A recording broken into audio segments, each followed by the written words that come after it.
이 말도 안 되는 소리를 했던 아버지 사건. 맞아요. 이 사건 네. 했었어요. 저 이슈로. 예, 점쟁이가 그러는데 너랑 나랑 전생에 부부였대. 어이씨 구역질 나. 이게 제정신인 애비가 이거 딸한테. 진짜 구역질이나 이게.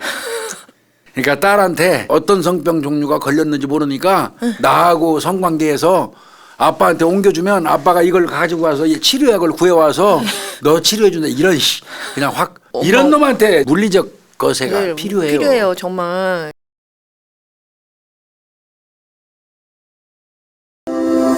예, 오늘은 뭐 딱 홍 박사 나왔으니까 뭐 다들 알고 계시겠고 오늘 보니까 저 인면수심의 그 친아버지 성폭행 사건 네. 뭐 이제 그런 내용인데 짜증 날 수도 있겠는데 네. 딱 보니까 한번 가보시죠 뭐. 이 사건 저희 교수님 할 때 이렇게 약간 이슈 사건으로 시끄러웠었어요. 예, 네. 이렇게 다루었던 사건인데 완전히 이제 완전 정복이네. 네, 조금 자세하게 찾아봤어요.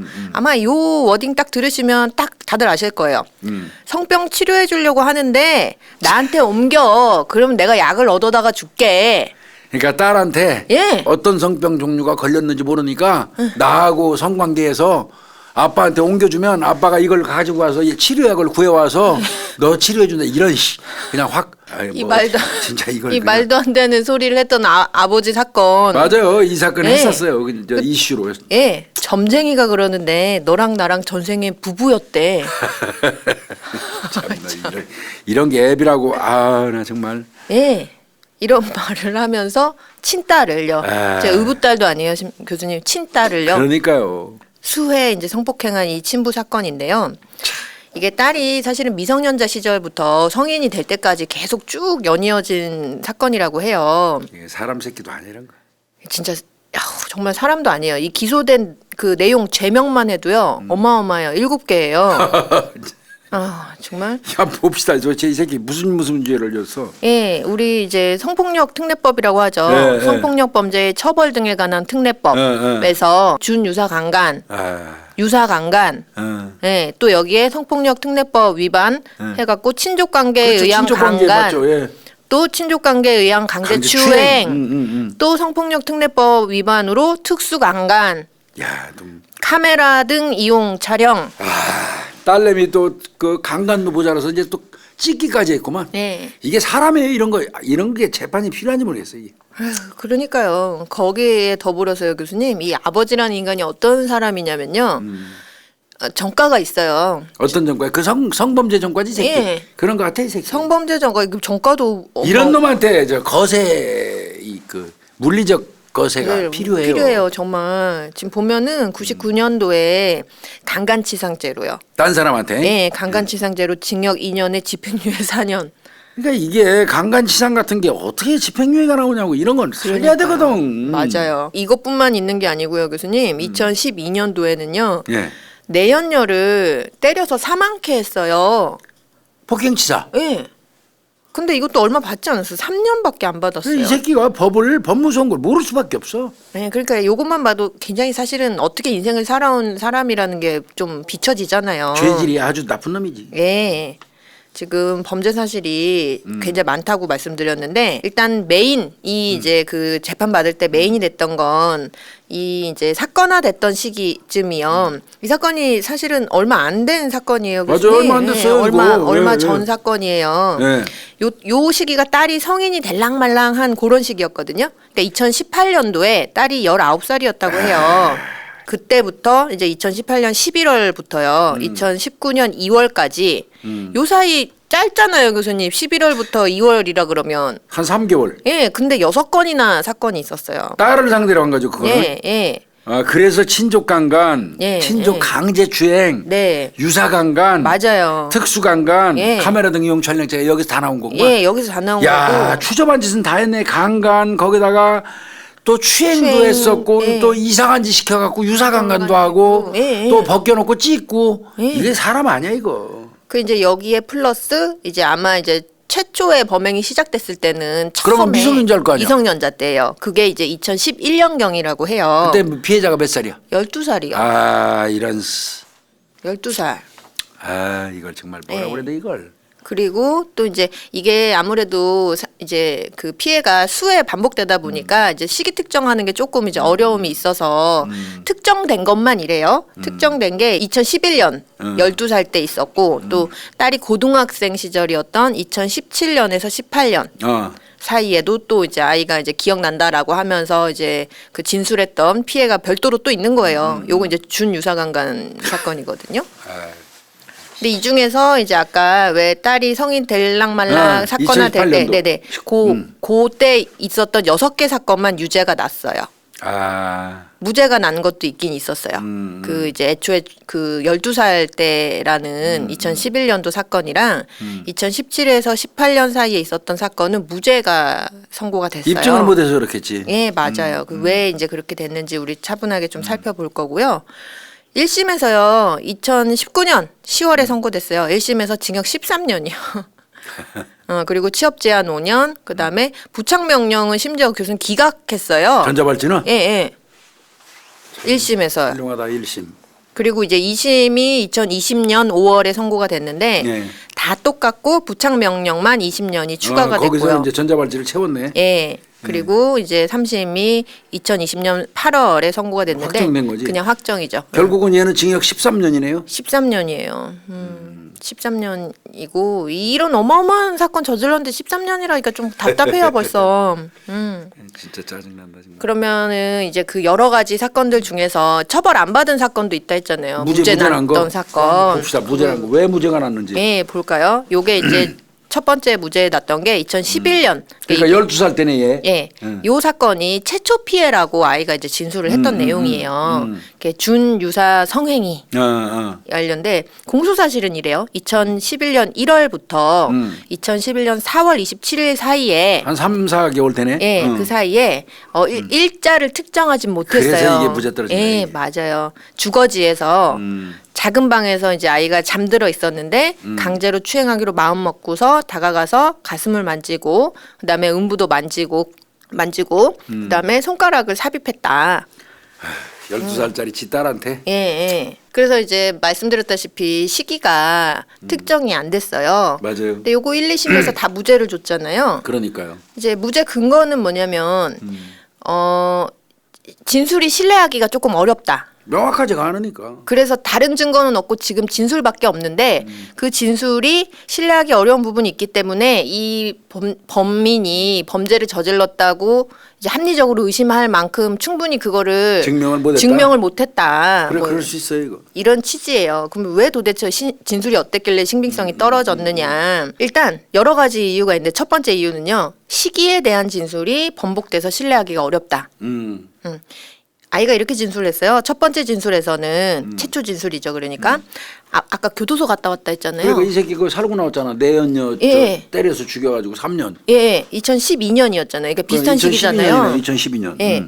그래서 최초 진술에서는 2011년인데 교도소 갔다 온 건 2012년이잖아. 예, 맞아요. 그래서 최초 진술에서는 피해자가 아빠가 교도소에서 출소한 이후부터 처음 시작됐어요. 그러면 2015년부터라 해야지 맞잖아. 이게 그러니까 좀 그렇게 안 맞는 부분이 좀 있었던 거예요. 2012년도에 3년 선고받았으면 교도소 가서 살고 나왔으면 2015년일 거 아니야. 그러면 네네. 15년 이후부터 아빠한테 피해당했다는 얘기인데 네. 본인은 2011년부터 4년 전으로 거슬러 올라가니까 이게 좀 안 맞았구나. 맞았고 그러니까 이제 재판부에서 이렇게 이야기를 하죠. 만약에 그 시기에 최초 피해를 당했다라면 이게 이제 중학생 시절인데 굉장히 그 사춘기여서 성적으로 민감한 그렇지. 시기여서 잊기가 조금 어려운 그맘때였어 그때였어라고 좀 특정할 법한 그런 시기이고 더불어서 이 피고인이 교도소에 수감된 게 한 번밖에 없기 때문에 헷갈리기도 어렵다. 내연녀 네. 거.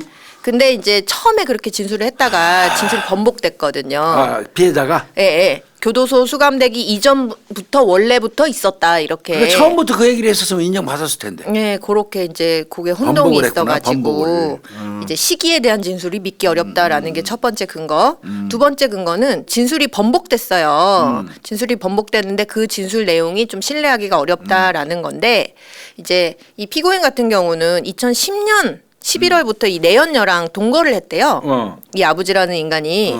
그러니까 이제 피해자도 이렇게 얘기를 딸도 최초 경찰 조사에서요. 당시 아버지가요 따로 동거녀가 있어서 한 두세 달에 한 번씩 집에 왔다 가는 정도였습니다. 이렇게 애도 그렇게 진술을 했단 말이에요. 이렇게 진술한 거랑 별개로 그냥 다른 진술에서 또 애가 어떻게 진술하냐면 저요 최초로 처음 피해 당한 이후에는요 거의 뭐 맨날 당했다라고 봐도 돼요. 일주일에 거의 3-4번 정도 당했어요. 말이 앞뒤가 틀리는구나. 이렇게 이제 하니까 2-3개월에 한 번 온다고 그랬다가 예. 하루에 3-4번 일주일에 3-4번 3-4번씩. 당했다고 이게 말이 번복이 됐구나. 예, 그러니까 요게 이제 자기 이 피해자 진술 내에서도 좀 모순이 그러네. 된다라는 게 이제 두 번째 근거였고 세 번째 근거는 이게 진술을 하면 할수록 진술이 점점 구체화가 되는데 그게 좀 이례적인 현상이다 이렇게 본 거예요. 경찰에서 총 2번 진술했거든요. 그 이제 경찰 진술할 때는 요 시기경이요. 이게 공소 사실이 2011년 1월부터 4월 27일까지였잖아요. 그러니까. 요 3개월, 4개월 되는 남짓 동안 12살 때? 예. 이 그 다른 접촉은 얘기를 했는데 그 손가락을 삽입했다는 내용은 말을 안 했었어요, 처음에는. 예. 아, 나중에 추가됐구나. 경찰에서 2번 조사받을 때는 이 얘기를 안 하다가 검찰 조사를 받으면서 이 얘기가 이제 처음 시작이 됐단 말이에요. 그러면 너 왜 처음부터 그렇게 말을 안 했어? 라고 물어보니까 경찰에서 조사받을 때요. 너무 사건이 많으니까 핵심적인 얘기만 하라 그래가지고요. 제가 줄여서 얘기하다 보니까 그 얘기는 못한 겁니다. 이거는 나는 타당성이 있다고 보는데. 이렇게 진술을 했는데 이제 그쵸. 저도 그럴 수 있다고 봐요. 근데 이제 재판부는 이 현상을 어떻게 봤냐면 우리가 일반적으로 통상적으로 핵심적인 것만 얘기를 하라 그러면 더 크고 더 중하고 더 충격적인 내용 위주로 얘기할 법한데 근데 이게 지금 사실 가슴 만지고 뭐 음부 만지고 그냥 손으로 만지고 이런 것보다 더 중한 손가락으로 삽입했다는 게 더 크지. 더 큰데 그 얘기를 뺐다고? 좀 이상한데? 이렇게 본 거예요. 근데 이거는 아이의 특성을 좀 생각해 봐야 되는데. 맞아요. 애 특성 이거 수치스럽거든. 그쵸. 그 얘기하기 쉽지 그래서 않아요. 그 뺐을 수도 있거든. 에이. 그리고 또 이제 여기에 더불어서 이제 경찰보다 이제 검찰로 가면서 더 진술이 구체적으로 이제 막 그 진술을 하고 또 어떤 특정 부분에서는 그 최초 피해가 중학교 1학년 때인지 중학교 3학년 때인지 헷갈려요. 모르겠어요. 막 이렇게 진술하면서도 또 자면서 그 자세 그다음에 대화 내용 말했던 그 당시에요. 사건 당시에. 그다음에 그 어떤 식으로 어디를 막 만졌는지 이런 것들이 점점 구체화가 된다. 근데 이거는 조금 이상하다. 이렇게 본 거예요. 근데 저는 교수님 동의 안 하시죠? 이거 절대 동의 안 합니다 이거. 저도 이거는 좀 난 동의가 안 판사 돼요. 이거 진짜 잘못 생각하는 거 이거. 예. 이게 우리가 자꾸 새록새록 생각나는 거예요. 하나씩 연결되다 보면. 맞아요. 그리고 우리가 이제 이렇게 반복적으로 피해를 당했을 때요. 특히 친족 성폭행이 그런데요, 교수님. 똑같은 사람한테요. 그러면 똑같은 장소에서 비슷하게 계속 유사하게 반복이 된단 말이에요. 맞아요. 피해가. 그러다 보면은 시기를 특정하는 거는 굉장히 어려울 수 있어요. 맞아요. 그래서 이제 시기를 뭐 혼돈한다, 시기를 뭐 이상하게 얘기하고 왔다 갔다 막 잘못 비일관되게 얘기한다. 이거 갖다가 신빙성 탄핵하는 거는 문제가 많아요. 이거는 나 아니야. 이거 네. 전혀 난 내가 이거 아니라고 봐요. 그거랑 별개로 머릿속에 어떤 딱 특정한 그러면- 사건이 뚜렷하게 기억이 나면 그 진술하면서 계속 더 잘 기억이 나고 이렇게 할 수 그러면 구체화되는 거죠. 있거든요. 꼬리에 꼬리를 무는 우리도 기억하잖아요. 맞아요.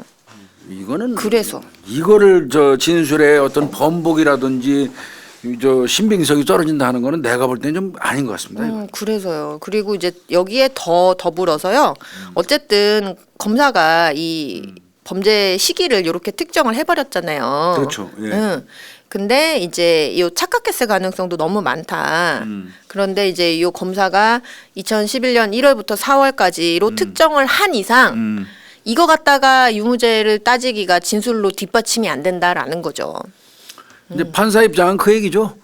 그런 일이 있었을지 모르지만 검사가 조목조목 해갖고 그 시기에 그때 있었던 거를 기소를 했는데 요걸 완벽하게 믿을 수 없는 이상은 맞아요. 우리는 그 부분은 인정 못한다 그 소리거든요. 네, 뭐 맞아요. 판사 입장은 충분히 이해가 가요. 이게 법리니까. 법리적으로 이제 그렇게 된 거고요. 그러니까 이제 검찰이 너무 답답하잖아요. 그래서 이제 2심 가서 그 막 이렇게 항변을 했어요. 이게 1심에서 무죄가 나니까 너무 이제 답답하니까 피해자의 진술, 이 사건의 신고 경위, 이 사건 이후의 정황 증거들을 고려하면 피고인이 이런 내용으로 추행한 게 인정할 수 있지 않냐. 그런데 그럼에도 불구하고 피해자 진술이 세부적으로 차이가 난다는 걸 이유로 신빙성을 배척하고 여기다 무죄를 선고한 것은 위법이다. 잘못 판단한 거다. 막 이렇게 항변하기도 해요. 그러죠. 검사는 그러죠. 예. 그랬더니 이제 2심 재판부도 근데 이걸 무죄 선고를 했잖아요. 그러니까요. 그럼 2심 재판부는 왜 무죄 선고를 했냐면 1심 판단이 다 맞아. 그다가 여기다가 한 개 더 추가해요. 진술의 모순점을 추가를 하는데 이게 어떻게 이제 얘기하냐면 이렇게 얘기를 해요. 피고인이 피해자의 방에 들어온 방법. 아, 방에 들어오는 방법? 예, 그 진술이 모순된다. 하나 더 거기다 더 얹어요. 왜 그러냐면 근데 사실 조금 모순되기도 해요. 지금 보면은 피해자가 경찰 조사 2번 해서요. 피고인이 여러 차례에 걸쳐서 방문이 아니라 베란다 쪽 창문을 열고 들어온 거다. 이렇게 이제 진술을 했었거든요. 침입 방법이? 예, 아빠가? 침입 방법이. 근데 또 이렇게도 진술을 해요. 보면은 그 이후로 제가 너무 무서워서요. 방문을 잠그고 자기 시작했어요. 이제 그 창문으로 들어왔다는 진술하면서요. 그러니까 방문이 잠겨 있으면은 제가 자는 사이에 그 베란다 쪽 창문을 열고 들어와서도 제 가슴을 만졌고라는 이제 진술 내용도 있고 또 이런 내용도 있단 말이에요. 문을 잠그고 자면 베란다 문 통해 갖고 같은 방법으로 들어왔어요. 그리고 또 그 창문이 잠금 장치가 없어요. 그래서 여러 차례 막 쉽게 들어와 가지고 제 몸을 만지기도 했어요라고 이렇게 진술을 했는데 요게 이제 뒤에 가서 조금 달라지는 거예요. 검찰 조사에 가서는요. 창문이 아니라 방문을 열고 들어온 듯이도 또 진술을 한단 말이에요. 질문 자체가 이래요. 피고인이 창문을 열고 들어오기도 했나요? 라고 했더니 아니요. 제 방 미닫이 창문을 열고 들어오려고 몇 번 시도를 했긴 했는데요. 창문은 열면 이게 드르륵 소리가 나니까 제가 잠에서 깨니까 안 되니까 창문으로는 못 들어왔고요. 계속 방문을 열고 들어왔어요. 이게 말이 자꾸 바뀌는구나. 이게. 요 말이 바뀌었어요. 요거뿐만이 아니고 또 보면은 제가 첫 피해 당하고 난 뒤에 분명히 방문을 잠그고 잤는데요.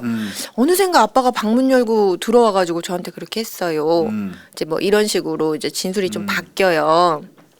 그러다 보니까 이제 2심 재판부는 요런 점도 추가를 해서 잘못됐다. 근데 제가 봤을 때는요, 교수님, 이 진술의 취지가요 한 회가 아닌 것 같거든. 최초 피해가 아니라서. 얘가 뒤죽박죽 돼 있는 거야 이게 지금. 그래서 사실은 이렇게 좀 진술을 잘 특정시켜가지고 기억을 잘 특정시켜가지고 진술을 좀 다른 거랑 돼. 헷갈리지 않게 잘 받았다면 그러니까요. 구체적인 진술을 했을 수 있을 거라고 저는 생각이 들거든요. 조사 방법이 그 아쉬움이 있어요. 많이 아쉬워요. 명확하게 했어야 되거든 이거 조사 받을 때부터. 맞아요. 진술 확보할 때부터 좀 잘 유의해서 했으면 요것도 유죄가 나왔을 수 있을 것 같은데 그런 아쉬움이 있어요. 그래서 이제 첫 번째 최초 피해는 이렇게 무죄가 됐고요. 또 한 가지 무죄된 거 있었잖아요. 2017년에서 18년 사이에 있었다는 사건. 고등학생 때. 예, 요거 이제 공소사실이요 이래요. 2017년 경부터 2018년 11월경 사이. 요것도 딱 냄새가 나죠, 교수님. 왜 무죄가 났는지. 시기가 이렇게 너무 폭이 너무 넓죠. 어쨌든 피고인의 주거지에서 작은 방에 잠들어 있는 피해자 당시에 그러니까 18에서 20세에 해당이 되는 나이예요. 강제로 추행하기로 마음먹고 다가가서 가슴 만지고 음부 문지르고 그다음에 또 손가락 삽입을 했다. 요렇게 이제 범죄 사실인데요. 요거 다 심지어 요 사건은요 무죄가 아니고 공소기각 시켜버렸어요, 교수님. 이게 뭐 일자가 너무 이제 이 정도까지는 인정하거든요. 2014년 1월 중순경 약 한 저녁 20시경 요 정도만 가도 어느 정도 특정이 되는데 2010년 1월부터 2018년 3월 사이에 이래버리면 너무 많이 1년 반을 공간을 정해놓고 거기다가 그렇게 하면 어렵죠. 맞아요. 그래서 아예 이건 무죄도 아니고 이제 특정이 아예 안 된다고 봐가지고 공소 공소기각을 기각해버렸구나, 했어요. 이거 아예. 예, 너무 추상적이어서. 그렇죠. 이거는 그러니까 좀 지금 1심 판단은 물론 피해자가 이렇게 제대로 얘기 못하는 건 우리도 이해한다. 반복적으로 당했기 때문에 시기 일시 뭐 장소 특정하는 거 어렵겠지. 그렇지만 그러더라도 너무 광범위하지 않냐. 그래, 맞아요. 2년이나 가까이 되는 시간을 그건 아닌 것 같습니다. 예. 이렇게 안 하는데 이게 예, 어쩌죠 이렇게 범죄 사실 안 쓰는데 왜 원래? 그죠. 이게 너무 넓어도 너무 넓어가지고 우리 저 경찰 생활할 때 이런 식의 이 폭넓은 범죄 사실은 안 썼거든요. 차라리 기소를 안 해버리지 그거는. 예, 뭐 특정을 못했다는 못하니까. 이유로. 그래서 2심에 가가지고요, 교수님. 좀 사정이 있었어요. 요거 관련해가 어떤 사정이었냐면 2심에 들어서 검찰이 공소장 변경 신청을 해요. 이제 그래서 폭넓다고 지적을 받으니까. 예, 예, 어떻게 했냐면 아까 2017년 경부터 2018년 11월 경 사이 일자 불상경 요 이제 경기도 소재 피고인의 주거지에서 라는 요거를? 요 억구를 2018년 2월 구정 연휴 기간 그러니까 2월 15일부터 2월 18일 사이에 요 정도는 해줘야지. 네, 경기도 소재 이제 그 피고인의 집이 아니고 할머니 집의 작은 방에서 그러니까 이거는 좀 제법 구체화됐네. 예, 이걸 이제 딱 특정을 시켜가지고 공소장 변경했구나. 예, 그래서 이제 신청을 해줬어요. 허용을 해줬어요. 그리고 한 번 더 신청을 해요. 요 아까 구정 연휴 기간 2월 15일부터 2월 18일 예. 사이에 이렇게 했잖아요. 예. 근데 여기에서 2월 15일에서 18일은 또 뺐어요, 다시. 그냥 2월 구정 연휴 기간 무렵 요렇게 바꿨어요. 그래도 많이 줄었네 범위는. 그래도 허용을 해줬어요. 근데 이거를 재판부가 다 허용을 해줬다가 다시 번복을 하고 취소를 했어요. 왜? 왜냐하면 이게 새로 바뀐 내용이 기존에 바뀌기 전 공소 사실과 그래 그 사건이어야지 그 사건으로 판단을 하는 건데 이건 별개의 좀 전혀 다른 새로운 사건으로 특정이 되는 거라. 다른 사건이라. 예. 그래서 그 기본적 사실관계가 동일하지 않다 이거는 바뀐 내용이랑 바뀌기 전 내용이랑 그래서 같은 사건이 아니라는 거지. 네. 추가하네 그러니까 이거 결론은. 네, 그래서 그냥 다시 취소가 되면서 다시 그 아까 2017년부터 2018년 요렇게 돼버린 거예요. 그러네. 그걸로 판단할 수밖에 없게 된 거예요. 똑같이 공소기각, 뭐. 공소기각 판결이 난 거고요. 자, 그러면 이제 처벌된 6개의 사건을 보자고요. 유죄가 인정된 6개의 사건은 2018년 11월경에 이제 강간, 예. 19년 1월경에 유사강간, 2월경에 강간 2번, 3월경에 강제추행, 3월 말경에 특수강간과 카메라 촬영. 이렇게 많아요. 이거만으로도 이 새끼는 하긴 뭐. 그러니까요. 이게 무슨 이게 사람이 이런 게. 그러니까 딸이 그 성병을 앓고 있다는 사실을 알고서 네가 병원에 가면 너 사람 취급 안 당해, 못 당해. 그러니까 내가 대신 가줄게. 근데 그러려면 내가 걸려야 되니까 네가 나한테 옮겨줘. 그 숙주네. 이런 아까 말이라고 그래 이 새끼 이거 아우 이런 인간 쓰레기. 예, 그리고 또 이런 말도 해요. 용한 무당이 그러는데 전생도 아니고 전전생이요. 2세대 전에 우리 둘이 서로 끔찍하게 사랑하는 연인 관계였대. 그래서 우리는 성관계를 해야 된대. 아유 씨. 금방 뭐 짜장면이 그냥 속에서 자꾸 곤두서네 이거. 이런 말을 했다는 거예요. 이거를 진짜. 또 여기에 더불어서요, 교수님. 이 미친 인간이 아빠라는 인간이요. 딸이 싫다고 했을 거 아니겠어요. 이 많은 시기에 한 번도 안 싫다고는 안 했을 거예요. 싫다고 하면은 너가 이거 싫다고 해? 그럼 나 죽어버릴래. 하면서 자해한다고. 죽게 놔두지. 그러니까 말이에요. 너 진짜 내 말 안 들어. 그럼 나는 너 때문에 죽는 거야. 막 이렇게 하면서 자해, 위협 이런 걸 하기도 했고요. 좀 이상한 사람이에요, 이 사람. 또라이 이거 또라이. 딸 자취 이게 이제 성인이 됐잖아요, 딸이. 그러니까 자취방에다가요 카메라를 설치해서 사생활을 다 감시하고 엿보기도 했대요. 근데 자기가 이렇게 해놓고요, 자기는 다 전체 다 그런 적이 없대요. 전체 무죄 주장을 해요. 전혀 그런 거 없다. 네. 그리고 형도 너무 무거워갖고 부당하대요. 여기에 더불어서 이제 우리 구독자님들 뒷골 땡기는 소리가 나오죠. 자기는 이 사건 당시에 심신상실 내지 심신미약 상태에 있었다. 정말 가지가지 하는구만. 이렇게 주장을 해요. 그러니까 그런 사실 전혀 없었다는 거예요, 다. 지금 뭐 예를 들면은 2018년에 11월에 이제 강간 사건이 있었잖아요. 근데 요때도 이거 뭐 자랑스러운 일이라고 이렇게 얘기하는지 모르겠어요. 자기 성기를 딸 음부에 비빈 사실은 있지 가늠한 사실은 없대요. 아, 나 구역질 죽겠네 진짜 이거. 아. 토가 나올라 그래. 아. 아니면 또 예를 들면은 그 왜 3월 말경 2019년 3월 말경에 특수강간이랑 촬영 그 사건 있었잖아요. 자기는 그 칼로 찌르듯이 겁준 적도 없고 가늠한 사실도 없고요. 그래요. 내가 촬영한 사실은 있습니다. 딸의 신체를. 왜 찍었대? 근데 그것도요. 얘가 너무 말을 안 듣고 그래갖고 훈계하려는 목적으로요. 별 희한한 훈계 방법도 있네. 교육을 시키려고 그렇게 구역질 나 이거. 했다는 거예요. 아, 나 이런 놈 새끼 이게. 이 미친 이런 짓거리에는 다 유죄가 났어요. 일단 기본적으로 딸의 진술이 일관된다는 점이 유죄의 근거였거든요.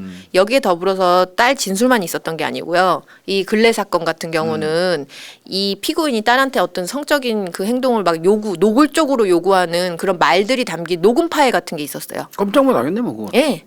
그래갖고 이제 딱 인정이 됐거든요.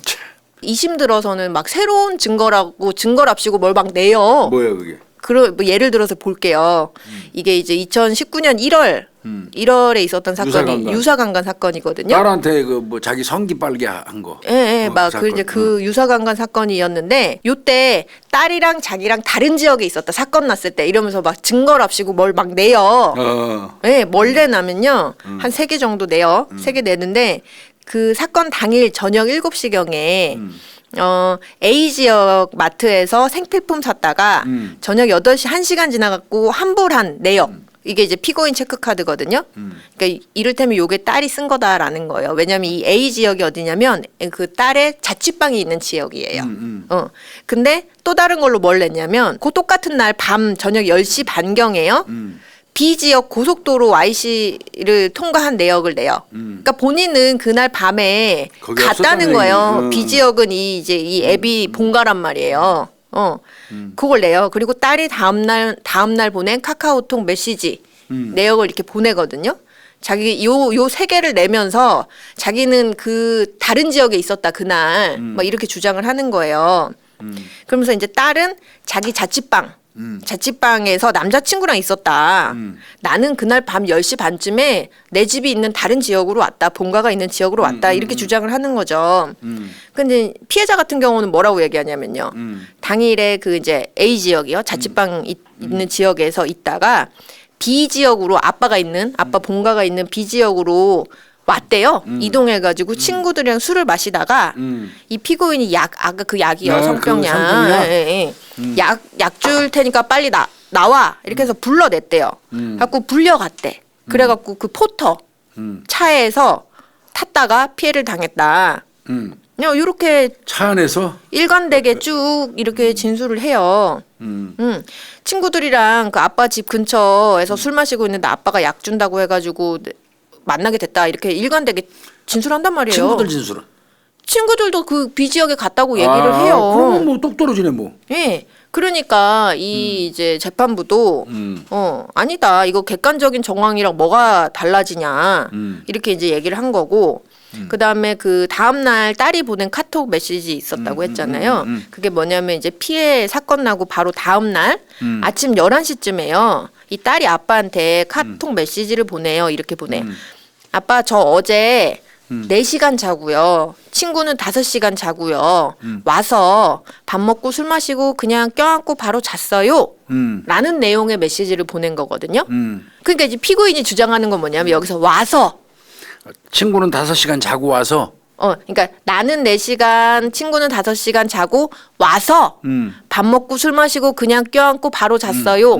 라는 이 말 중에서 와서라는 게 딸이 밖에서 술 먹고 나가 있다가 지 집으로 왔다는 얘기다 이게. 아하. A 지역에 있는 자취방 그 집으로 왔다는 얘기다. 그러니까 나는 B 지역 나 본가에 있었고 딸은 지금 A 지역에 있었다라는 얘기다. 뭐 이러면서 주장을 하는 거예요. 근데 딸은 그럼 이 메시지 왜 보냈어라고 물어보니까 아니요 당시에 모텔에서 잤어요 제가. B 지역 아빠 본가 있는 지역에 모텔에서 자가지고요. 아빠한테 저렇게 보낸 거예요. 그러니까 여기서 와서라는 말만으로 이 딸이 자취방에 있었다라고 볼 수 없다라고 재판부가 판단한 거죠. 그러니까 즉 말하면 애비가 있는 곳에 있었다는 거지. 예, 재판부 그 판단은. 지역에. 예. 아 와서가 이제 저 딸이 자기 저 집으로 돌아갔다는 소리네. 예, 예. 밖에서 놀다가 장소가 다르다는 얘기네. 예, 그렇게 주장을 했으나 예, 안 먹힌 거죠. 자, 이 새끼. 그리고 또 추접스럽게 이럴 예, 때까지. 이런 걸 냈어요. 이런 걸 내고요. 뭐 또 예를 들면 새롭게 낸 게 뭐가 있냐면 2019년 2월 사건에서요. 요 강간 사건이에요, 교수님. 근데 이 사건에 대해서 딸이 주장하는 내용은 시간적으로 물리적으로 안 맞는다. 왜? 뭐 이렇게 또 주장을 하기도 했거든요. 이 사건은 또 특이하게요. 이 사건이 난 전날 밤에요. 딸 자취방에서 한다고 또 난동 부렸어요. 성관계 안 해준다고 자해했다는 그거구나. 예, 예. 시도를 막 하고 난동을 부린 거예요. 그래갖고 경찰이 왔다 갔어요. 신고했구나. 예. 그래갖고 경찰이 11시 반에. 예, 11시 반에 출동해갖고 이제 돌아간 게 11시 반이란 말이에요. 이제 그리고 나서 피해자가 이제 진술 딸이 얘기하기를 이 경찰이 돌아가고 나서요. 아버지가 한 20분 정도 저를 강간했어요. 그리고 나서 저 씻고 그다음에 아빠 씻고 그다음에 이제 뭐 아빠가 갔어요. 이렇게 이제 진술을 했단 말이에요. 그럼 요 진술에 대해서 이제 시간적으로 안 맞는다고 주장을 하는 거죠. 이 애비라는 인간이. 그러면서 뭐라고 주장하냐면 자기가 그 C 지역 IC 고속도로 톨게이트를 새벽 1시 반경에 통과했다 이거예요. 1시 반? 1시 반. 그렇기 때문에 딸 말이 안 맞대요. 왜 그러냐면 딸 집에서 이 C 지역의 IC까지? IC까지는 1시간 반 이상이 걸린대요. 그런데 경찰이 11시 반에 돌아갔는데 20분 했으면. 딸 말처럼 20분간 성관계를 하고 각각 샤워를 하고 그다음에 갔을 때까지 시간이 모자란다. 그러니까 얘가 얘기하는 말이 거짓말이다. 아, 시간상 안 맞는다 이거지? 예, 이렇게 얘기하는 거예요. 근데 재판부가 웃긴 소리 하지 마. 그거 불가능하지 않아. 이렇게 본 거예요. 물론 그 딸 집에서 이 C 지역 IC 고속도로까지는 한 85km래요. 85km. 그러니까 좀 거리가 있는 건 있는 거죠. 어느 정도 거리가 있는 건 사실이지만 밤이잖아요. 늦은 밤이잖아요. 거기에다가 딸 집 인근에 또 다른 고속도로 톨게이트가 있어요. 그러니까 시내길로 안 간 거죠. 아, 고속도로에서 고속도로까지 쭉 금방 가지 쏜 뭐. 거예요. 85km면 금방 가지 뭐. 그럼 고속도로 타면. 늦은 시간에. 그렇다면 시간상 물리적으로 불가능해 보이지 않는다. 이거 받아들이지 않겠다. 여기에 또 더불어서요. 또 뭐가 있었냐면 이 사건 다음 날이요. 다음 날 저녁 7시경에 딸이 또 아빠한테 보낸 문자가 있어요. 이렇게 있어요. 마음이 아파요. 이런 문자 보면. 다른 부탁은 정말 들어드릴 수 있어요. 근데 그런 부탁을 들어드리기가 너무 힘들어요, 아빠. 제발요. 이상한 생각하지 마세요. 이렇게 문자 보낸 게 있거든요. 이 사건 바로 다음 날. 그래갖고 물어봤어요. 재판 과정에서 이게 어떤 부탁이 여기서 말하는 들어줄 수 없다는 부탁이 어떤 부탁이냐라고 하니까 성관계 말하는 거다. 아유. 안 들어줘도 그냥 당연히 성폭행을 나는 당했다. 경찰에 신고한 날에도 성관계가 있었다라는 거를 그냥 이런 다툼 되기 전부터 이렇게 다 진술을 해왔던 내용이거든요. 그러니까 이제 재판부가 헛소리 하지 마. 안 받아들여 줄 거야. 이렇게 한 거죠. 그 또 여기에 더불어서 심신상실 내지 심신미약을 주장했잖아요. 예. 그 이것도 안 받아들여. 당연히 안 받아들이지 뭐. 얘기할 것도 없지. 뭐. 무슨 뭐 사물을 변별할 능력이 없었다고 볼 증거가 없다. 이렇게 해서 했는데 이렇게 교수님 이 사건이 근데 이렇게 흘러가는 와중에 더 큰 쟁점이 하나가 있었어요. 재판 과정에서 피해자가 이렇게 얼마나 극악무도해요. 아버지가 이렇게 피해를 당했는데 처벌을 원하지 않는다. 이해가 가지. 이렇게 해버린 거예요. 그러니까 사실은 수사기관에서는 계속 처벌을 원한다라고 의사를 확실하게 밝혔었어요. 그다가 1심 재판 과정에 들어가지고 갑자기 이러는 거예요. 말을 뒤엎어요. 사실은요 제가 거짓말한 거예요. 아빠한테 피해 안 당했어요. 이거 회유당한 거야 이거. 처벌을 안 원해요. 제가 잘못한 거예요. 이렇게 얘기를 하는 거예요. 이런 거예요. 피해자가 자기 엄마한테요. 그러니까 이제 배우자죠, 이 피고인한테는. 그렇지. 피해 사실을 알렸다가 다시 다 거짓말이야, 엄마. 내가 그렇게 한 거 다 지금 거짓말이야. 아빠한테 성폭행 당했다는 거 내가 뻥친 거야. 이렇게 얘기를 했다는 거예요. 그러니까 이 피고인이 앱이라는 인간이요 아주 신났지, 신났죠. 이제. 예. 신나가지고 혐의 사실 그래서 다 무죄 주장을 한 거였어요. 그러면서 이렇게 얘기를 해요. 자기 말에 따르면 2019년 4월쯤이었대요. 그 딸이랑 서로 얘기를 했대요. 근데 이제 딸이 거짓말 한 거잖아요. 피고인 입장에서는. 그러니까 야, 너 네가 이렇게 사건 일 크게 벌려놓고 거짓말 쳐가지고 일 크게 만든 거 너 빨리 엄마한테 가갖고 사실대로 얘기해. 라는 내용으로 합의를 했대요.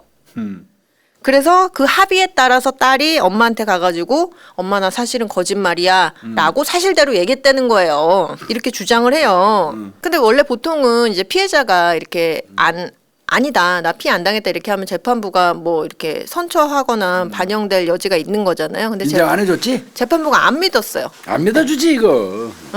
이거는 피고인의 회유 또는 강요에 의한 것이다. 맞아요. 안 이렇게 본 믿어주지. 거예요. 2심 재판 과정에서요. 이렇게 또 얘기를 합의한 해요. 거 물어보겠네. 진짜 예. 했는지. 합의를 한 건 사실이에요. 그런데 이 아빠가 얘기하는 그런 내용으로 합의한 게 아니고요. 아빠가요 엄마한테 거짓말이라고 빨리 말하라고 엄청 시켰어요. 이게 실토해요. 이제 2심 가서는. 그리고 수사기관에서도 피해 사실 내가 거짓말이었다라고 내가 엄마한테 말한 그 말이 거짓말입니다라고 얘기하기도 했어요.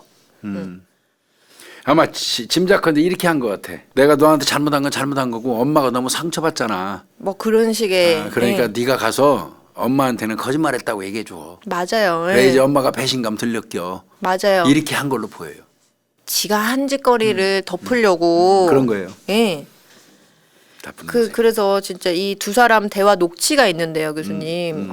여기서부터는 좀 너무 딸이 어떤 심경이었을까 생각하면 마음이 아픈데 뭐 이런 녹취가 있어요. 딸이 아빠한테요. 다시는 부탁 안 한다고 하셨잖아요, 아빠. 그래서 성관계지? 예. 그래서 내가 엄마한테도 얘기했잖아요. 다 거짓말이라고. 지금 엄마가 나 보려고도 안 해요, 아빠. 그러니까 자꾸 나한테 이런 부탁 하지 마세요. 이런 녹취가 있어요. 나 이거 정말 이걸 진짜 이거. 그 여기에 더 열받는 건 교수님 뭐냐면 이 피고인이 주장하는 내용이요. 딸이 자기한테 보인 모습들이요. 말하고 연락하고 뭐 그런 내용들에 비추어 보면 이게 어떻게 아빠한테 성폭행 당한 딸이라고 볼 수가 있냐. 봐달라. 그렇게 싹싹하게 자기한테 대할 수가 있냐? 예, 이렇게 주장을 해요. 그럼 어떡하라고? 찢어 죽일 듯이 불아리고 덤벼야 되나 쟤한테? 그러니까요. 그럴 정도 되는 아이 같으면 한 번 당하고 두 번도 안 당했어. 그러니까요. 그렇게 주장을 해요. 그러니까 재판부도 화가 났어요. 그래갖고 이런 판결을 해요. 피해자의 진술, 그다음에 문자 내용 등에 비추어 볼 때 피고인의 친딸로서 가족관계에 있던 피해자가 일반적인 피해자, 즉 마땅히 그러한 반응을 보여야만 하는 피해자로 안 보인다라는 이유만으로 신빙성 배척할 수 없다. 딸이 이렇게 얘기한 내용들을 좀 보면은 이래요. 그런 게 있었어요. 제가 성추행을 당하고 성폭행을 당했지만 친아빠였잖아요. 그래서 제가 잘못 기억을 하고 있는 건가? 이게 있을 수가 없는 일이잖아요. 긴가민가지 그냥 자기는 네. 정말 이게 뭐지 이게. 그래서 저는 제가 잘못 생각하고 있고 내가 잘못된 거라는 생각을 많이 했었어요. 아이고 딱해라 이거. 사실은 제가 피해자인 게 맞는데 제 기억이 잘못됐다고 생각하고 있어요. 내가 꿈을 꾼 건가? 그렇지. 이런 생각을 했더라. 이거 지금 피해자 말이거든요. 불쌍하네 불쌍해. 또 이런 말도 했어요. 왜냐하면요. 아빠는 평소랑 같았어요. 늘. 그럴 때만 정신병자처럼 행동을 했지. 성관계할 때만 정신병자처럼. 네. 평소에는 엄마랑 가족들이랑 있을 때는 세상 떳떳한 아빠인 척했거든요. 그래서 내가 꿈을 꿨구나. 참나. 내가 잘못 생각하고 있는 건가 그런 생각을 제가 너무 많이 했어요. 아이고. 그것도 이 마음이 아픈 게 참 많은데 다른 친구들이 있잖아요. 걔네가 부모님한테 보내는 문자 같은 거를 보면요. 너무 단란한 가정 같고 그런 게 제가 너무 부러웠고 그래서 제가 잘하면 내가 잘하면 아빠가 나를 안 만지지 않을까? 이런 생각도 있었어요. 그래서 그냥 평범한 가족처럼 돌아갈 수 있을까? 내가 아빠한테 이렇게 잘 문자 보내고 살갑게 하고 그러면 이런 생각을 했다라는 거예요. 딱해. 정말 또 이런 말도 해요. 답장을 안 하면요 전화가 오고요. 읽고 씹어버리면. 읽고 씹어버린다고 해도 전화가 오고요. 찾아오고요. 위치 추적도 깔려 있거든요. 제가 어디에 있는지 다 아빠가 찾을 수가 있어요. 그리고 또 제가 문자에 좀 싸가지 없게 보내거나 해도 아빠는 증거가 남을 만한 건 문자로 잘 안 보내세요. 직접 만나서 얘기하거나 하시지 문자를 그렇게 보내는 건 그 생각이 계속 있었어요. 다시 평범한 부녀지간으로 돌아갈 수 있을까? 그런 생각을 해서 늘 주변에도 말을 안 한 거고. 그러니까 지가 말을 안 하고 버틴 이유구만 이게. 예. 이건 바보야. 제때 되는 거야 이거. 정말 강간 당한 날에도 이런 2심에서 이제 진술이 있었거든요. 피해자가 2019년 2월에요. 강간 당한 날이에요. 이날. 그날 보낸 문자 메시지가 있어요. 이래요. 아닙니다. 아빠 제가 더 죄송할 따름이에요.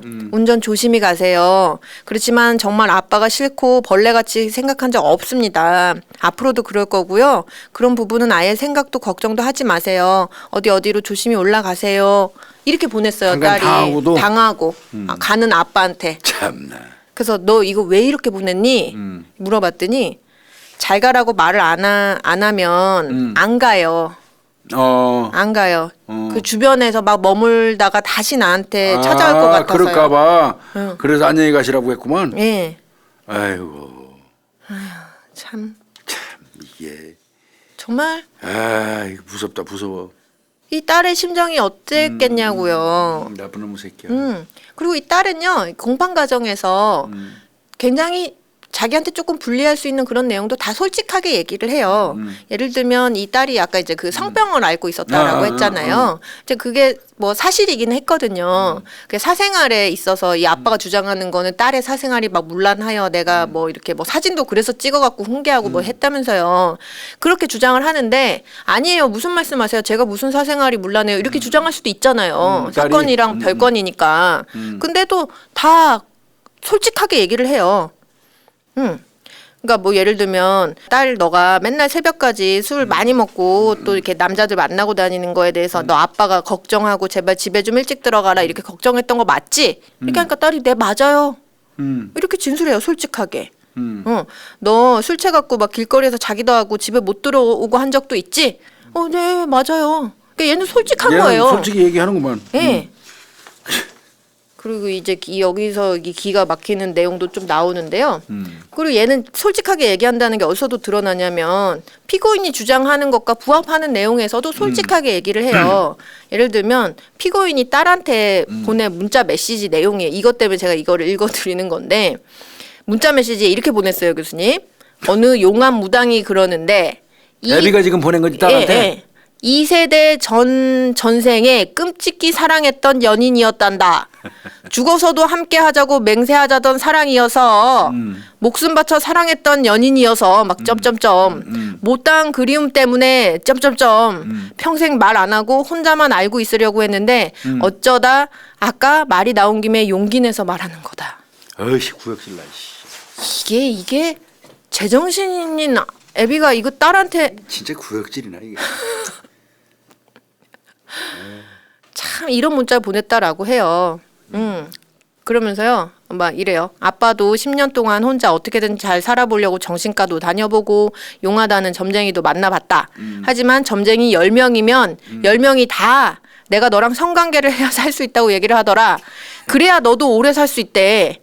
10명을 만났는데 10명이 다 똑같은 말을 한다. 그 점쟁이들 데려다가 다 그냥 박살내버려야겠네. 그러니까 뭐 점쟁이가 한 말이겠어요 이게. 거짓말하고 새끼 말이에요. 나쁜 놈의 새끼.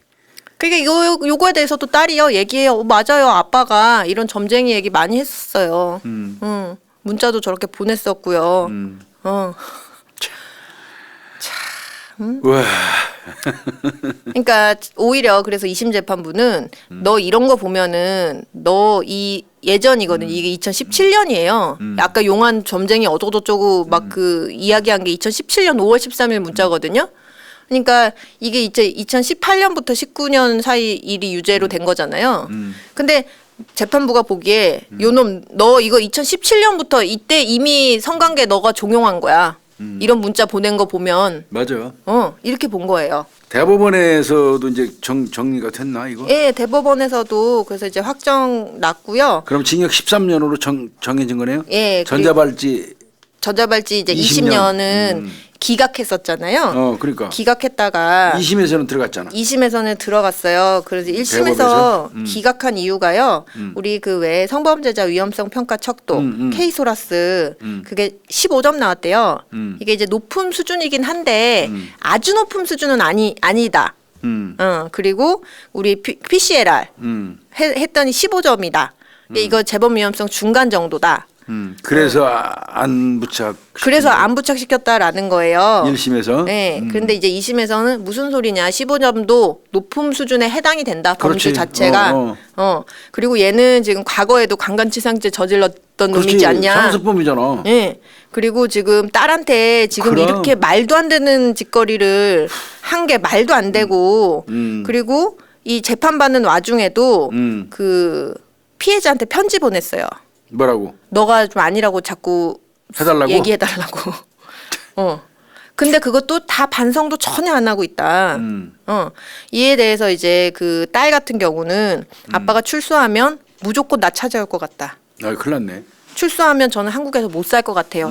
이런 얘기를 해 왔거든요. 그러니까 이 피해자가 너무 두려워하고 있다. 그리고 이제 이렇게 봤을 때 뭐 범행 경위, 방법 그리고 이 성향 이런 거 다 비춰봤을 때 이거는 채워야 된다. 그 앞에 거는 인정 못해도. 그 여기에 이제 또 더불어서 약간 저는 이게 2심에서 괘씸죄를 적용한 건 느낌이 뭐, 드는데요. 뭐지? 이게 판단 근거에는 안 써놨어요. 근데 요약분에 뒤에 가보면 이런 얘기가 적어져 있더라고요. 이 사건 당시 피고인은 극심한 스트레스와 불면증 등으로 정신과 진료를 받은 경험이 있으며 성격 검사 결과에서도 우울, 불안, 이 위험한 수준이며 간염도 높은 것으로 나타났다. 그러니까 얘가 이런 거 하면서 자기 막 심심해하게 주장했을 거 아니에요. 근데 아니야. 너 이런 거를 비춰보면은 너 나와가지고 너 이게 마음 상태가 불안정해서 또 저지를 것 같아. 이제 이건 플러스 시켜준 거고. 예. 생각해 주는 것처럼 하면 점택이 씌우는 거야. 야, 이런 쓰레기 같은 진짜 인간. 너무 딸이 너무 불쌍하다 이게. 딸이 너무 어떻게 하다가 불쌍해요. 이런 놈한테 태어나서.